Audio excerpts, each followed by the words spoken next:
বাইকে, বাসে, লরিতে যাই নিয়ে আসুন, তাতে হোমরা উৎসকল মাঠ এইটুকু লিখে রাখবেন। কেন এখানে 8টা-9টা থানা যারা আছে তাদের সঙ্গে কথা হয়েছে। কত নির্দেশ দাদা বের করে দিচ্ছি। আসসালামু আলাইকুম। হোমরা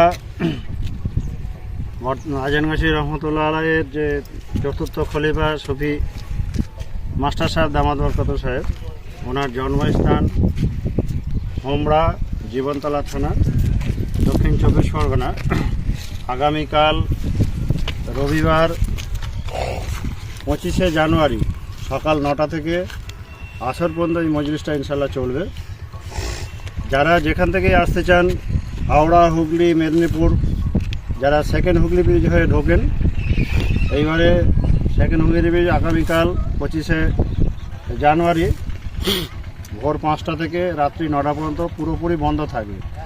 ফলে আপনারা ওই রাস্তা দিয়ে ছোট গাড়ি, বড় গাড়ি, বাইক কিছুই আসতে পারবেন না।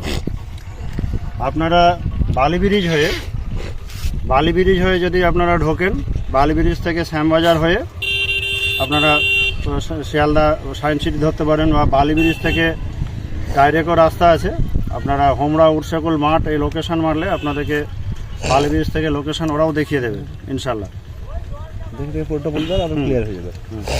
যারা কলকাতা আসবেন, রেলপথে যাবেন, তারা ধর্মতলা থেকে বাসে শিয়ালদা চলে আসুন। শিয়ালদা থেকে ক্যানিং লাইনের যে ট্রেন, ওই ট্রেনে উঠে আপনারা তালদি স্টেশনে নামবেন অথবা বেদবেড়িয়া স্টেশনে নামবেন। নেমে ওখান থেকে অটো, টোটো এসব আছে, তাদেরকে বলবেন যে আমরা হোমরা উৎসকল মাঠে যাব, তারা আপনাদের ইনশাল্লাহ ওখানে পৌঁছে দেবে। গাড়ি নিয়েও যারা আসবেন, এদিকে কোনো সমস্যা নেই।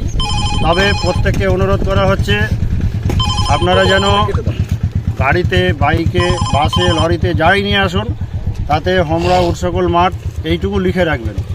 কেন এখানে 8টা-9টা থানা যারা আছে তাদের সঙ্গে কথা হয়েছে, তারা বলেছে যে যদি এই স্টিকারটা মারা থাকে তাহলে আমাদের আইডেন্টিফাই করতে সুবিধা হবে, তখন এই গাড়িগুলোর কোনো সমস্যা হলে আমরা স্পেশাল একটা কেয়ার করতে পারবো।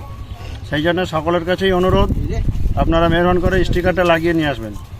যারা হচ্ছে সোনাখালী দিতে ঢুকবে তারা কোন দিকে আসবে?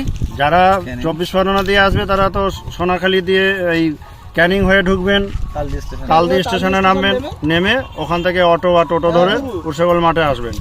চার গাড়ি আনলে গাড়ি রাখার জায়গা, 4 চাকার যদি গাড়ি আছে, নাগরতলার দিকে একটা জায়গা করা আছে। যারা নাগরতলার দিক দিয়ে ঢুকবেন জীবনতলা হয়ে, তারা ওই দিকে গাড়ি রাখতে পারবেন।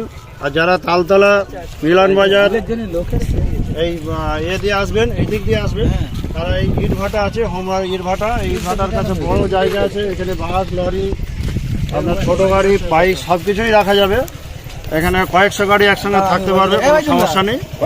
আপনার কয়েক হাজার গাড়ি থাকতে পারবে ইনশাল্লাহ। মজলিস শুরু হচ্ছে কখন? মজলিস শুরু হবে সকাল 9টা থেকে শুরু হবে, আর আসরের নামাজ পড়ে শেষ হবে ইনশাল্লাহ।